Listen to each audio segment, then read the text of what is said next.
This is the 217 Recovery Podcast with Corey Winfield.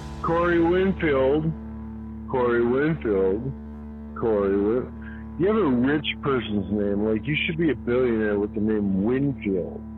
Anyway, call me back, bro. So, in a few weeks, that'll make you a rich billionaire sounding name too? Marnie Winfield? I guess so. 24th of November, 2020. It's 217 Recovery Podcast. My name is Corey Winfield. In the studio, joining me, co-host Marnie Liston. Hello. Think how I said that? Yeah. Marnie Liston. And was it this week? So next week, by next Saturday, you might have your voice in the open. Yes, maybe. With Corey Winfield and Marnie Liston. like the real Tyrone. Yeah. Not my fake Tyrone. No. It's going to be exciting. Exciting. Very excited about that. So as I came around the corner, of course, the studio is in a secret location. But, yeah, it's in the crib.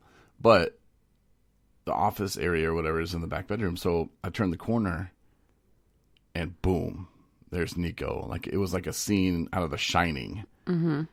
She was just sitting right there, kind of like just waiting, like, Daddy, you gonna come do your podcast? Mm-hmm. Been waiting. And she laid in here earlier. She thought I was gonna do it, and she just waited, and she fell asleep. She thought I was coming back, and I went to the bathroom later, and I looked, and she was just in here snoring. I was like, "What are you doing? You waiting for Daddy to do a podcast?" Yeah, she knows. Yeah, it's too funny, but it was kind of creepy though. I put the pictures on Facebook. Really? So yeah, if you're a friend of mine on Facebook, you'll see that. And it was pretty creepy, but it's kind of cool. She's just staring at me though, like, "Come on, come do it." But we're here. We're doing it now.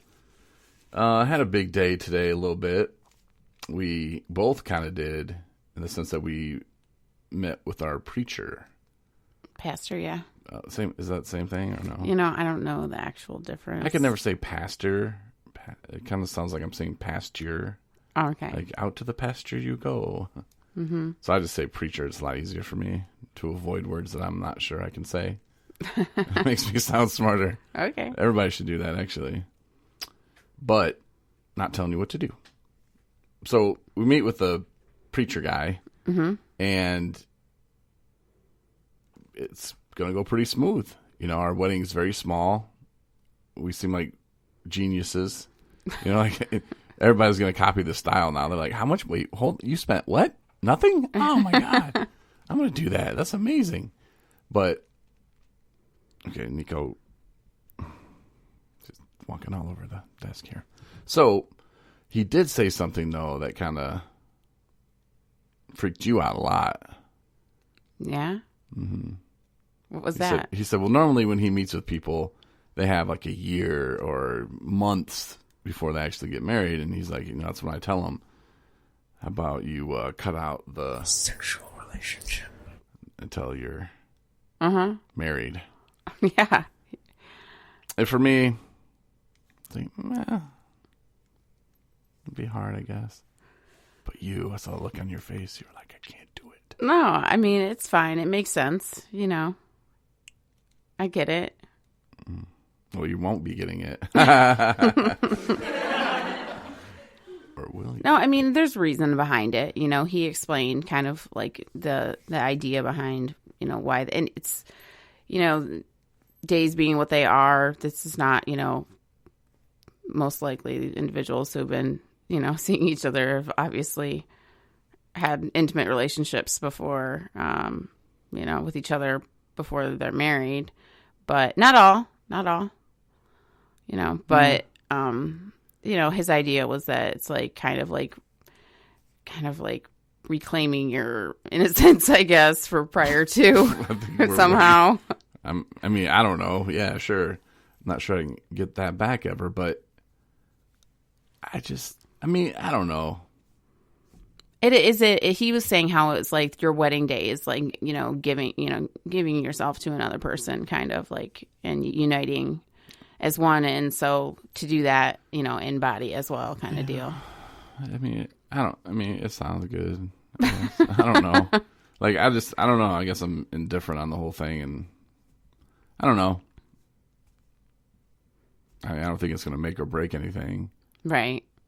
But sure, we'll try it. I looked at it more of a challenge. Like, oh my gosh, like, because I know some buttons. Oh my God. And I Can't know how believe to you're push talking them, about this. and I know that it's going to be like kind of difficult sometimes. I think I could make it real difficult for you. Okay. And so I looked at it like a game. Like, oh, this will be fun. See how many days. Yeah. So anyway, we'll just talk about stuff now. Yeah. I don't know how we'll fill you in on how that's going or not, but I wrote a blog today. yeah. Today's Tuesday. The name of my blog is Mondays. Mm-hmm. And I kind of explained in the blog that I did that for a reason. You know, I wanted to make a commitment to the blog. Kind of like one more thing I can add to what am I doing for my recovery. You know, I'm writing a blog about my recovery. So, boom. You know, it's like one more. I think I put it in the blog, like one more gun to the gun collection, or I don't even remember how I said it, but that's kind of what I do the blog for, and I do it Mondays because it keeps me, okay, Monday, boom, blog. Pretty simple, right? Well, last week I didn't do it, and there's an excuse for it, I'm sure, but I was laying in bed, I was like, ugh. And I just didn't do it. And then this morning I woke up and I realized it was Tuesday. Oh, I didn't do a blog yesterday. But yesterday I didn't even think about it, not one time. Really? That's how quick you could change your schedule up. Mm-hmm. And for some people, that could be going to meetings, and then COVID hits, and I can't go to that meeting anymore. I'll do a Zoom meeting. Oh, wait. Oh, crap. It's already 8. Then we started at 7. I'll catch it tomorrow. And then that day, and it just throws you all off, and just like that, you're slipping. Yeah. And you're cutting out other things, and you don't even realize it. You know, you're living the life you want to live again, and not like a structured life where I got to hit my meeting, I got to do this, got to do that, got to do this. And next thing you know, you're back on the bottom looking up going, how the hell did this just happen? Yeah, and I think a good message there is it's never too late to pick back up the pace. Right. That's kind of why I did the blog today. I was just like, you know what? Because I realized it, and I put it all together like, wow, like that's something that I was using to strengthen my recovery, and how quickly I just forgot about it. And it didn't even cross my mind, not one time.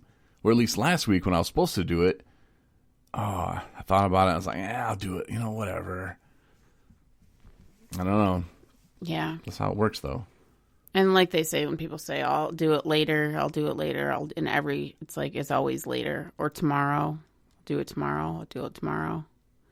And then that tomorrow never happens. So with COVID and the holidays, the schedules are going to be thrown off. Mm-hmm. And that's fine. That happens, you know. Yeah. I'm not saying like, oh, no, we're not going to Thanksgiving because I have this meeting that I have to attend. No. I'm just saying be very mindful of it and, you know, make it up to yourself later if you have to. But sometimes obligation or life gets in the way of the things you had planned that day at that moment. It happens all the time. Mm-hmm. And that's fine, you know, but just be aware, you know, don't let that slip away. And then 2 weeks later, you're like, whoa. Yeah. How did I start drinking again? Or why am I using again? Yeah. But yeah, and I think that awareness piece is a big thing to kind of talk about in general right now, the holidays and schedules changing and being in environments that you're not, you know, used to, or that you are used to that you haven't been in a while, is, you know, be prepared, be aware. If you're, you know, heading home and, you know, you don't know who's going to be there, or you do know who's going to be there and you may know what you may run across or situations you may be in, just be ready for those, you know. And if you don't think it's a good idea, if you're feeling like it's not a good idea to attend something, it's probably not a good idea. Yeah, and don't be afraid to say, no, man, I'm just going to chill with the family. Mm-hmm. Oh, man, come on. Just like old times. Man, I'm not a big fan of those times, actually. Yeah. Oh, those times were not good. And you know what that got me? Yeah, so there's food for thought there. I was going to start the show off with this. Totally forgot. The 217 Recovery app. It's been available, but it's for your convenience. So if you want to download the app, it's free. It's been telling me, and like Google hit me with this thing the other day. I was like, oh, something about some notifications or something. I don't know. Like, I just kind of played with the app and built it up a little bit. But like the people we publish the app through is like another thing. And I don't know what they were asking for, but you have to you can turn off your location services. It really does nothing for us. So, but it keeps asking me like, turn on your location services. And I'm like, but I don't want to. So you can just go there and turn it off. Just tip. Amazon Smile is also something that we're a part of. If you shop on Amazon, you can go to Amazon Smile, or is it smileamazon.com? I don't know. If you Google Smile Amazon, it will pop up. I'm not sure what it is. You're smart. You can figure it out. Yeah. Just go there, Amazon Smile. But you can set 217 Recovery as your preferred charity, which I think we're going to get our first check. $12.74. Nice. Yeah. But it adds up, man. It really does. That's almost a tank of gas, maybe. Not quite, but... But hey, you know what? For what? For buying stuff on Amazon. And it doesn't cost you any money to do it either. Amazon just does it. For every $2 you spend, they flip over a penny. So, I mean, that's a pretty good chunk of change then, $12.74. Yeah. I mean, seriously. I know. I mean, $12.74 for us might be, we might joke around, that's, a quarter tank of gas, but that's quite a bit. It says a lot, actually. You know what I mean? The people that are using it. That's pretty awesome. Thank you guys. For doing that. Really do appreciate it. We've been into The Walking Dead. Like, I've already seen, I think all but almost the last season, probably. And you just started it. Yeah, I'm hooked. The first season, you were like, meh. But then you kind of stuck around and kind of started following the stories a little bit. Now, I'm all trying to get my mom to watch it. She's like, so what's it about? Zombies? I was like, don't let it throw you off. I know. That's what I was like when I first was, heard about it. I was like, what's all this big hoopla about The Walking Dead? But I get it now. I like it. See, for your mom, you should tell her. It's like the Andy Griffith Show meets Leave It to Beaver. Oh, interesting. I know that would get my mom. If you told my mom anything like the Andy Griffith Show, oh, is it? She'd probably watch 2 seasons just to figure out that it wasn't. But here's the problem with The Walking Dead, though.